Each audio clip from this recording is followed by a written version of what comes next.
Welcome to DC to Be Revolution, helping chiropractic students think big in order to live large. I'm Noah Bowles, and today I'm here with Dr. Christine Goertz. She is a DC and PhD, and she's the Vice Chancellor for Research and Health Policy at Palmer College of Chiropractic and the Chief Executive Officer of the Spine Institute for Quality Spine IQ. She's been doing this for over 25 years. She has many more qualifications than that, but I'll let you answer some questions so we can really get to know you better.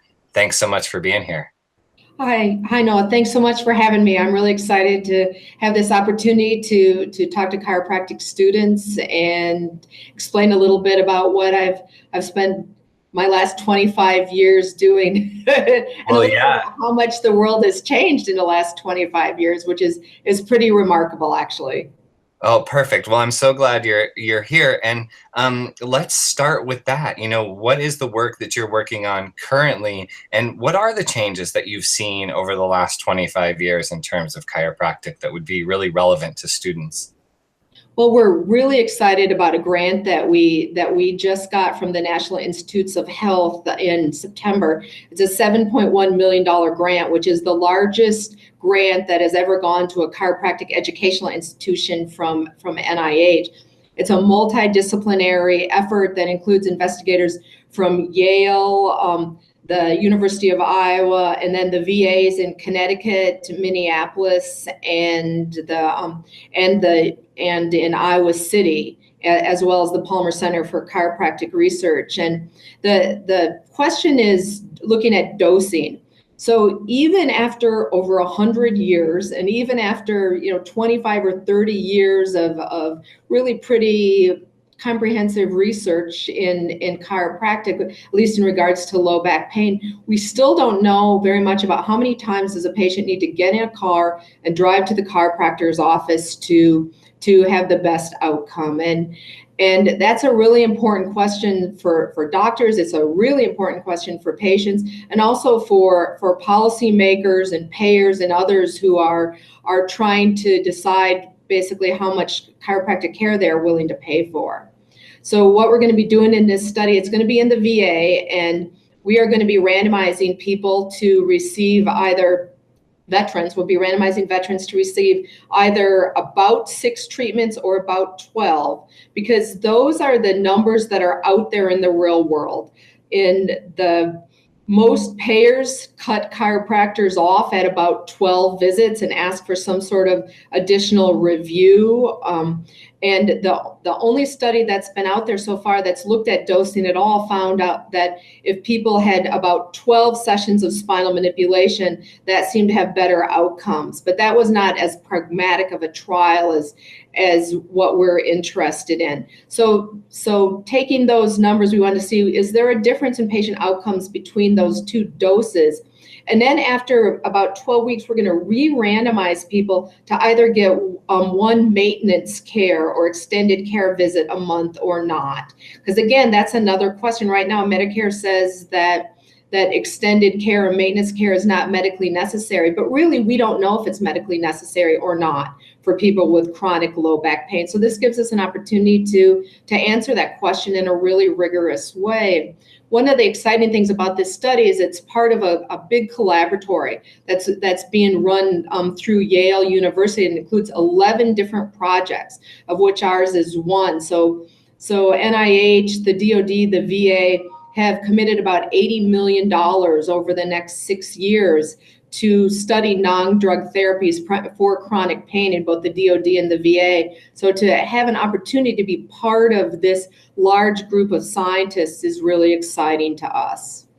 Yeah, and it feels like you've had this kind of opportunity before. You seem like you're really great in the kind of multidisciplinary collaborative environment. Do you have any advice for students in terms of what to focus on in order to work in those kind of environments and do research in those kind of environments? That's an excellent question. I'm really glad that you asked that. I believe that it is going to become increasingly difficult for a chiropractor to graduate from chiropractic school and open up a solo practice, and just because the environment is moving more and more towards collaboratory care, and payment systems are moving more and more towards alternative payment models, where they're looking at how much does it cost for a group of practitioners to care for a particular population, a particular patient population.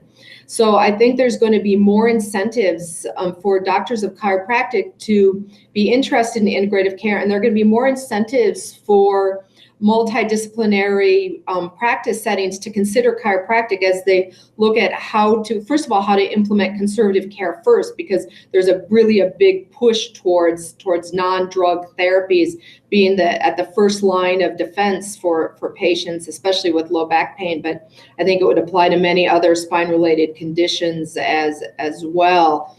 And so they have incentives to try to bring in lower cost care that for which some effectiveness is known, and that they don't think is going to be really costly. So I think there's on both parts, both because I think it provides new opportunities for doctors of chiropractic, and because there's going to be more demand on the parts of others. I think that this is going to be critically important. Now, in order to practice in these integrative settings, it's going to require some components of training and education that may not be included in all chiropractic academic institutions, and things like being aware of the evidence and being aware of what evidence-based care is, and what the evidence shows and what it doesn't. And it's impossible for every single thing that you do to a patient to be evidence-based, for a couple of reasons. There are really big gaps in what we know and don't know regarding chiropractic treatment of lots and lots of conditions, and just because the research isn't there, it doesn't necessarily mean it doesn't work. But we need to know where there's research and when there isn't, so that we can have a conversation with our patients and say, well, that there's pretty strong evidence in using side posture adjusting for low back pain. I have there are a lot of reasons why I think this might be successful to you, versus saying, you know what, I have had some patients that have experienced less abdominal pain after they've had chiropractic. There's no evidence really to support that now, but I'm wondering if you're interested in a trial of care there. So just to be able to sort it out and to have those conversations with patients about what is evidence-based and what's not, I think is really important.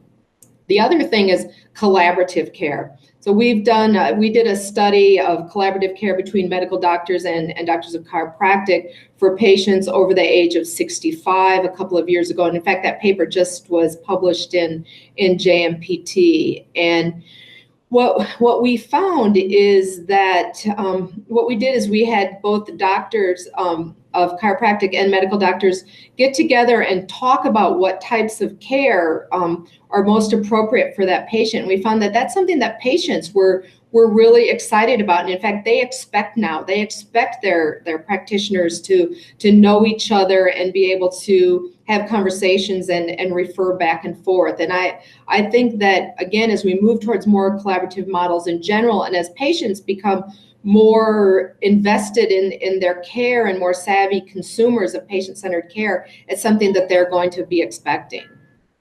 Yeah, I'm so glad you brought that up. The information literacy, I think, is extremely important. I'm so grateful for the research you're doing and what the VA is doing in terms of collaborative care. If students really want to get involved in this, if they really want to develop the skill set that sets them up to be part of these collaborative environments, is there any education out there? Is there any way for them to really get integrated into that and then start to do research like you're doing, case management series and those kind of things?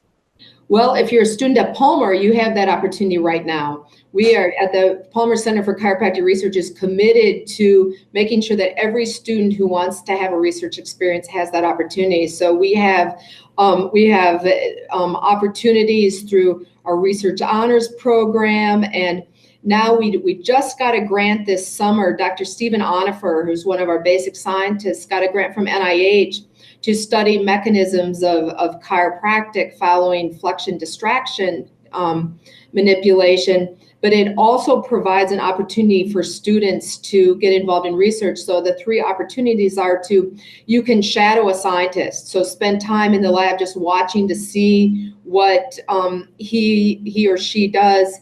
The second opportunity is to actually become a research assistant and to get involved in some of that work.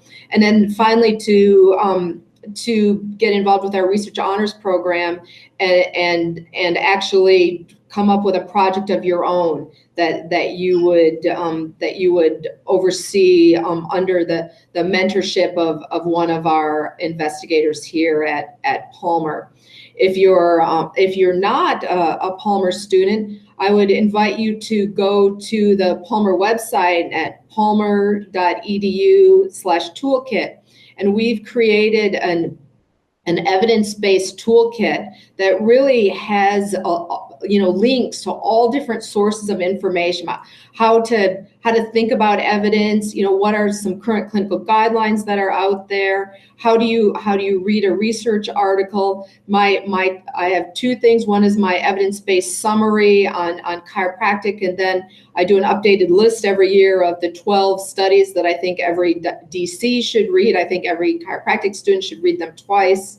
So they're as not as many tools as I would like there to be, but there are more and more tools. Another future opportunity is through the new interinstitutional network for chiropractic research. So Palmer has developed an agreement with both the Yale Center for Informatics and the Osher Center at Harvard to develop this network where we jointly come together and develop a research agenda and then conduct that research through both of those academic institutions and at Palmer. But we're working to try to figure out how can we make research training opportunities available through that. Are we able to develop postdoctoral opportunities for doctors of chiropractic at Harvard, for instance? Those are the things that are on our mind that we're trying to develop.